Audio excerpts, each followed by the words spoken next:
Hello, welcome to OK Reactions. I am HP Hamad Dayar, and today we are watching a new video about Indonesia, which is about Indonesia street food. So, if you're new to our channel, make sure to subscribe this channel and like this video.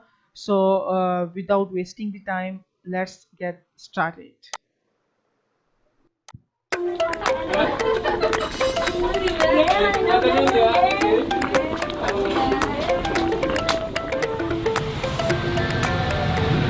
Welcome to Chopstick Travel. I'm Luke Martin, and today we have another episode from Indonesia. This time we are in Yogyakarta, a culinary hotspot on the island of Java. And in this episode, we are going to be showing you the best street foods around Jogja. From morning until night, we are going to cram as much possible into one episode to show you the ultimate guide to Jogja street food. So let's go get some breakfast.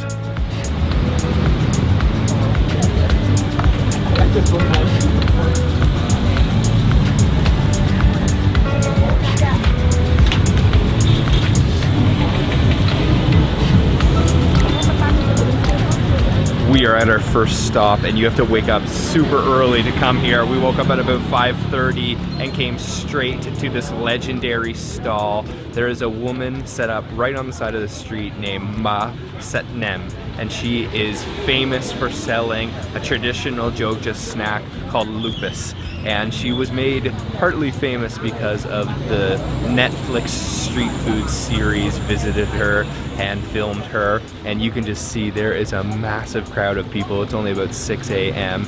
and she's just getting things ready. We grabbed a little number. We have number 19, so we're just waiting our turn in line, and then we're gonna try out the famous lupus.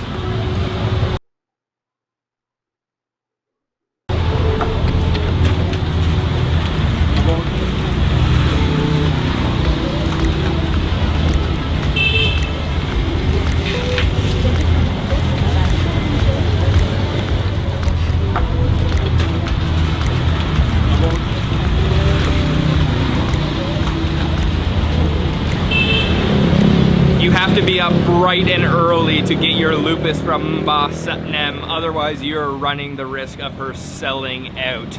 This is a simple dish of only 3 ingredients, and I'm kind of wondering why everyone was waiting in line for so long. When we first arrived, we had number 40, but for some reason there was a woman who had been waiting, but she needed to leave, and she gave us number 19, and that shaved off at least an hour of waiting. So super grateful to her for giving it to us, number 19. We have our lupus now. It is simple, as I mentioned, only the compressed rice cake, sticky rice cake, a little bit of coconut shavings, and then she drenches it in this thick palm syrup.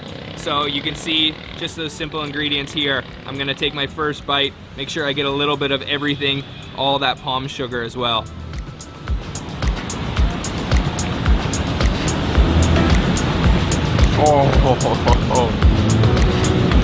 Oh, that is phenomenal. Okay, that clears up everything. Now I understand why everyone is waiting for this lupus. I don't know what she's doing to that palm sugar. It's got this sourness, a little bit of tartness, and then of course it's nice and sweet. The coconut is refreshing, and then that sticky rice just completely melts in your mouth. Such a simple dish, but if I lived in Jogja, I would be waiting in line every single morning for this. That is just a bite from heaven. Oh man, this is the perfect breakfast for me. I like my breakfast to be a little bit sweet, and this is definitely on the sweeter side. Wow. You don't want any of this palm sugar going to waste, because that is where the magic happens. That palm sugar is just incredible. She must be doing something special to it. Maybe the way she's cooking it down, I'm not exactly sure. But this is worth it to wake up and have lupus for breakfast. So delicious. Just completely coats your mouth in flavors. That was really good. There's still a huge line in front of Mbak Setnem. Definitely recommend trying it out. Great way to start the day, but it's not quite enough. We're gonna go get one more thing for breakfast.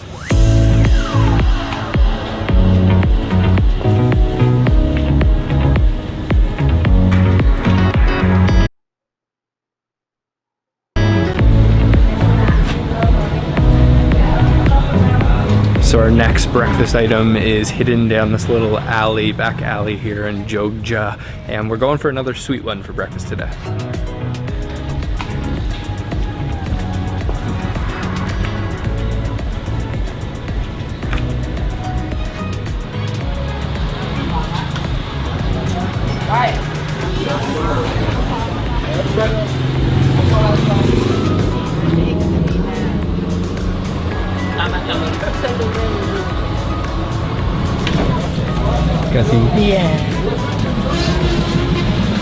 So our next dish is the quintessential Yogyakarta dish called gudeg, which is a young jackfruit stewed with palm sugar and coconut, and it's served with rice and a few other things. We have our order here. So this is the gudeg right here. Actually, she didn't give us a whole lot of it, but you can see that is the stewed down jackfruit, of course with rice, a little bit of that sauce on top. And then this is, I'm not exactly sure what it is, but it's like this gelatinous sambal.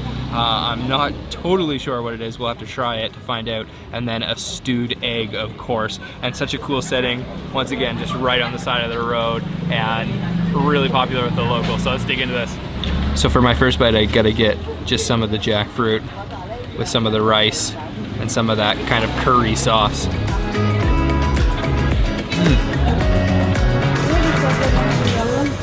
Oh wow, there was a big bone in there. That jackfruit just melts in your mouth. When the jackfruit's young like that and they stew it down in a particular way, it really feels like tender meat, almost like pull apart beef. You can taste all that palm sugar. It is quite sweet. And then coconut, once again, kind of similar in flavor to the lupus, but with the rice, of course, it's a little bit more savory than the lupus. Okay, let's go in for another bite and try some of this jelly thing here. If you guys know what this is, let me know down in the comment box.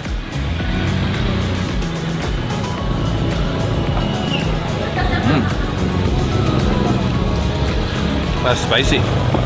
That's definitely got a strong heat. It honestly just tastes like sambal, so I wonder if it's just like a jellied sambal of some sort. I've never seen this dish so far in our trip in Indonesia. It's quite unique. It's got a really interesting texture. You crack open this egg. It's like a braised egg, probably in that same gudeg sauce. Oh, this is really good actually. I really love the jackfruit when they cook it this way. Just so tender. Oh yeah. This is a super satisfying dish. It's really a simple flavor, just kind of coconutty and sweet, but with all those ingredients soaking in there, it's really hearty. Great thing to have for breakfast. And then of course with the rice too. This is awesome. I love the setting.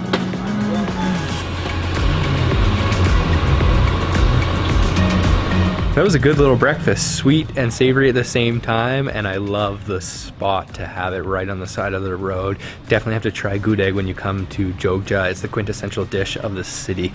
So we're gonna cram as much into this video as possible, so we're gonna keep going, eat some more food here in Yogyakarta.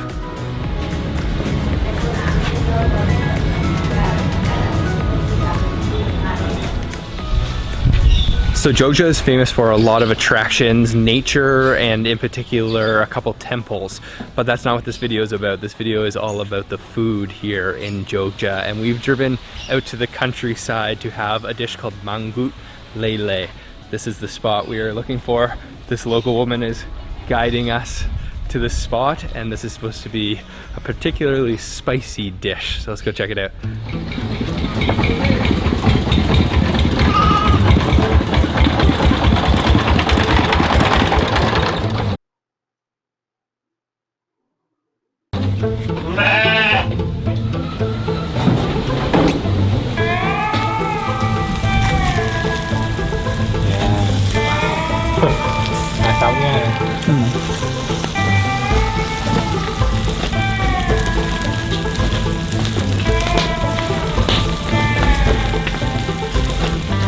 The setting here is gorgeous, very rural feeling. They've got a couple pet goats here as well, and now we've just come to check out the smoking station where they're smoking all of those catfish.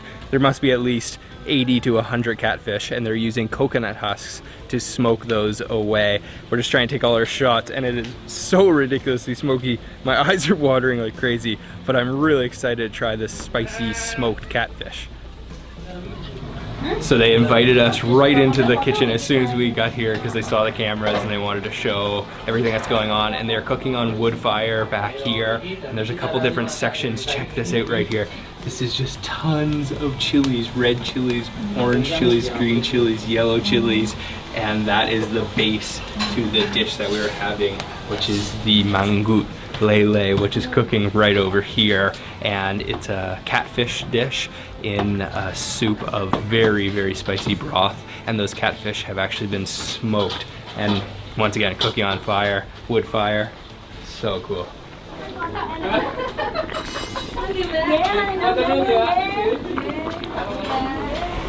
So when you arrive, you come right back to the kitchen where you're going to serve yourself some of the dishes. They have rice back here and a few pre-cooked meals as well as that mangut lele. So we're going to assemble a bowl right now and take it out to the restaurant.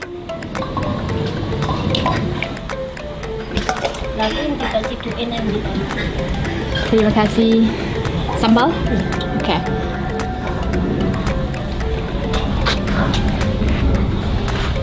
This and within the beef.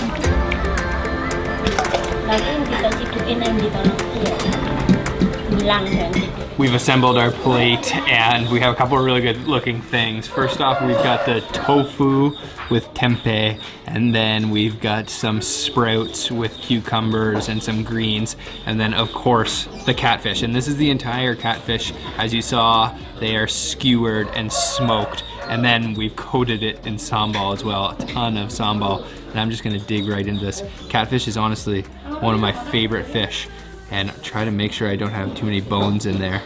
And I'll just go for this piece here with a little bit of rice. I'm a little bit intimidated by the amount of spice on this.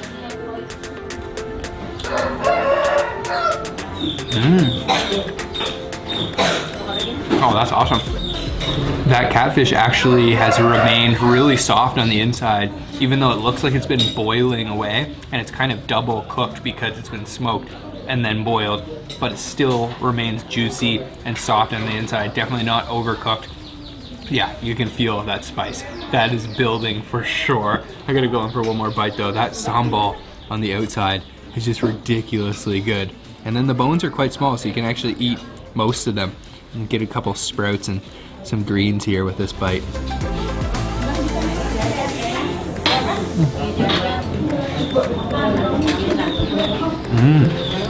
Oh, that is awesome.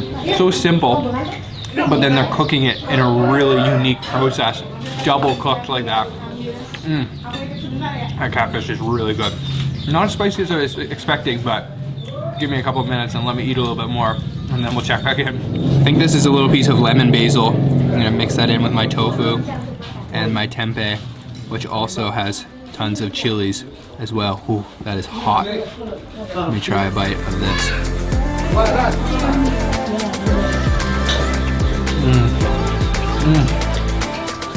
The tofu is just bursting with flavor, spicy once again, and then you can taste that little bit of zing from that fermented flavor coming from the tempeh, and then some lemoniness from the lemon basil.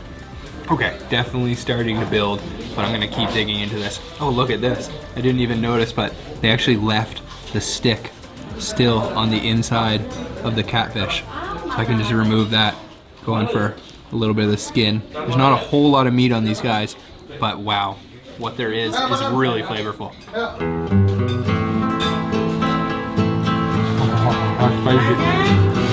So it's definitely a slow releasing spice because I'm pretty much finished eating and I'm just starting to feel the full intensity of the heat. You can really feel it in your stomach and on my lips. Wow, that is strong. It's like deeply infused with spices.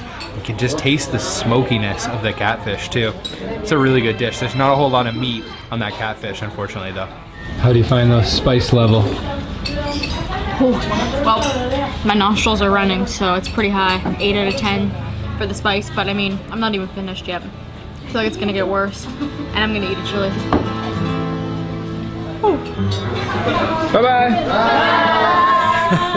Everybody is so friendly here, and that was some super spicy, smoky catfish.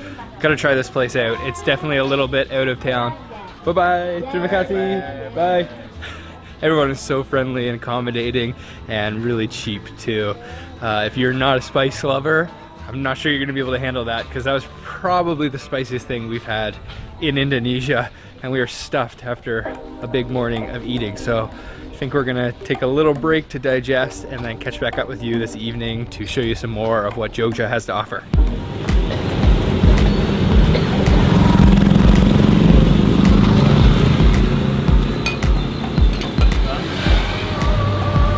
We are back out. It is nighttime now, and we have a plan to hit up a couple more places here in Jogja this evening. And this is our first spot right behind me here.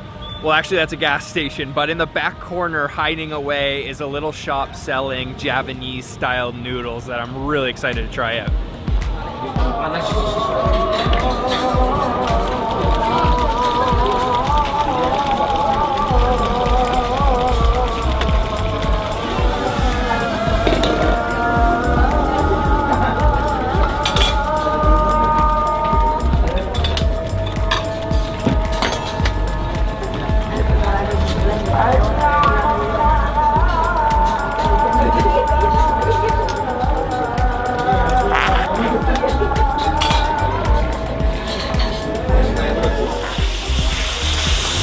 You definitely would not expect to find this restaurant in back of a gas station. It's quite traditional. They have a street food cart that's parked here permanently, and they are serving bakmi Jawa, which is Javanese style noodles. They've got a couple different things on their menu, but particularly we want to try their soup noodles. They're cooking it all on charcoal open flame, which slightly is concerning considering that we're right beside a gas station.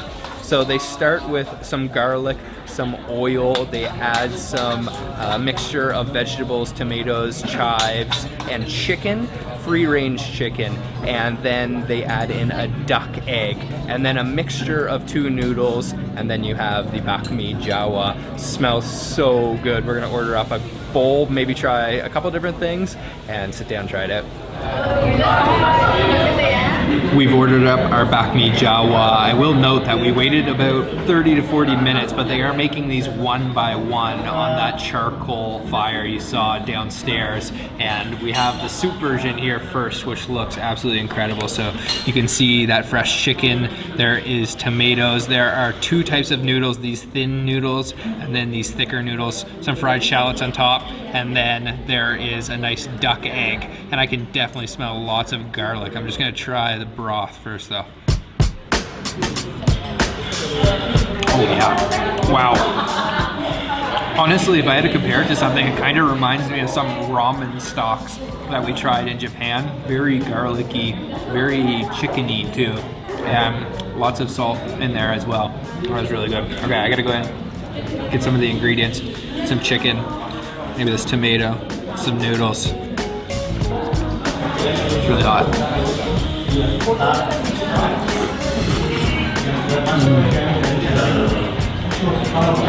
That is really satisfying.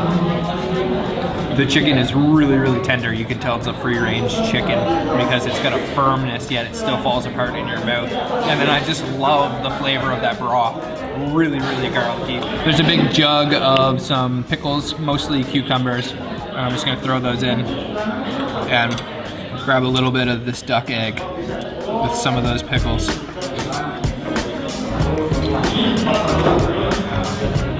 So that kind of helps settle down a little bit of the garlickiness and some of the saltiness, really fresh, served cold from the table. But man, this is just super satisfying bakmi Jawa in back of the gas station. Really cool setting too. So I've ordered something a little different. This is the bakmi goreng, which is the exact same ingredients as Luke had. However, there's no soup in this one, so it's dry.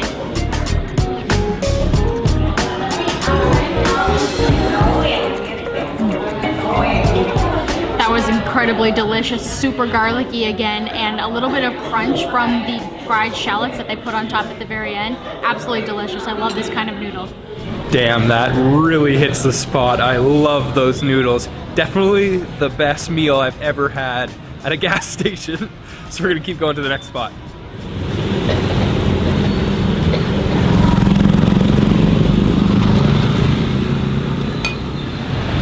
So we definitely want to have a dessert after that really garlicky bowl of noodle soup.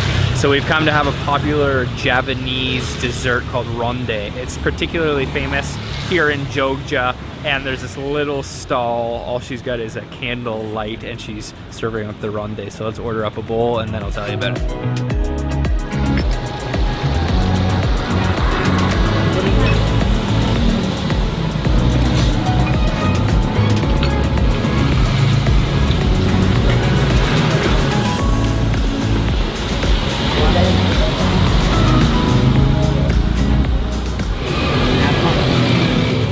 We just ordered our bowl of ronde from the old lady selling it right on the side of the street. Such a cool little setting. She's just selling it out of a cart with a kerosene lamp lighting her ingredients up. And it's a very simple dish. I have it right here, but there are some unique ingredients. So you can see right away this pink kind of jelly looking thing. So these are palmyra seeds, which have been sliced and then marinated, maybe with a little bit of pink food coloring to give them that color. And then we have these, which is basically the same as tang yen, which we find in Taiwan. It's a little rice ball that's stuffed, this one with peanuts. And then we also have some toasted peanuts floating around, and this is all served in a hot soup.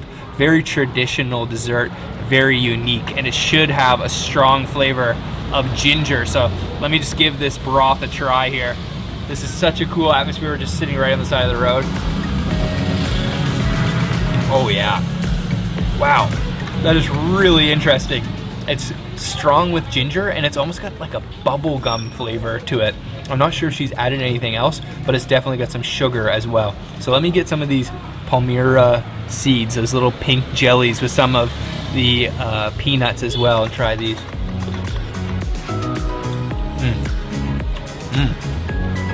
They don't have much of a taste, but they've got very interesting gelatinous texture to them, but really not much to it. And then those toasted peanuts have a nice flavor. And then I'll try one of these little tang yen as well.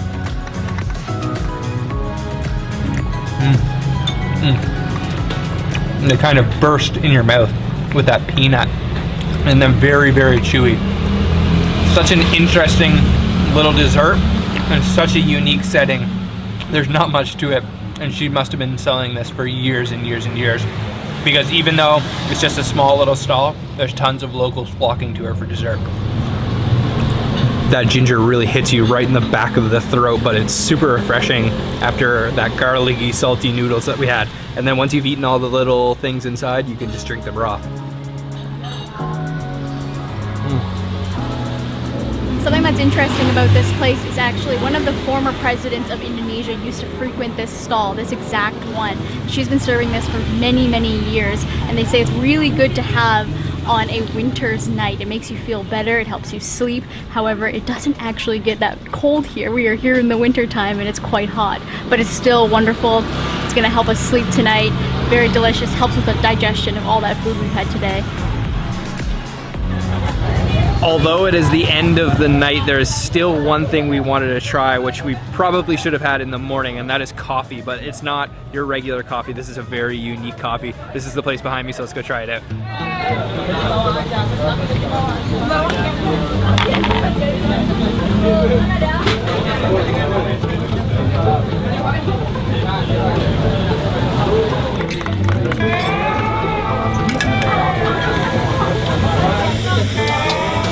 So this place is packed out with students, and this is probably gonna keep me up all night long, but I had to try this before leaving Jogja. This is called Kopi Jos. And as you saw, he actually puts a piece of flaming hot charcoal directly into the cup of coffee. It's just a plain coffee. Other than that, a little bit of condensed milk and some sugar. But really, the gimmick here is that he puts the charcoal in the coffee. So I'm kind of nervous to try this. I don't want it to like burn my lips. But you can see there is charcoal in there. Those are just 2 big chunks of charcoal that he put inside. So let me try this. Hopefully I don't burn myself.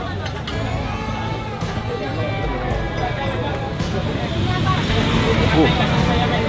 The coffee is served piping hot, which is not really a surprise because there's charcoal inside of it. I can't say it gave it any kind of flavor. Maybe kind of a bitterness actually, and it reminds me of Turkish coffee because the grounds are just in there floating around. You get some of them in your mouth, but really it's not smoky like I thought it might be. Maybe just a little bit bitter from that burnt charcoal in there.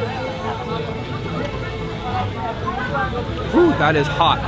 Yeah, not my favorite coffee, but a cool little trick, I guess. And this place is really popular. There are so many people. We had to stand out front because there's no seats. So it's not bad coffee. The only way I think it could be a little bit better is if they didn't put the hunk of charcoal inside of it. But what's the fun in that? What a way to end the day. That coffee, a little bit gimmicky, but definitely try it out when you come to Jogja because it's a cool experience. This city is a food heaven. There is so much diversity, so many delicious flavors. If you ever come to Indonesia and you're planning to eat, you must stop in Yogyakarta. Take my word for it, I promise you won't be disappointed.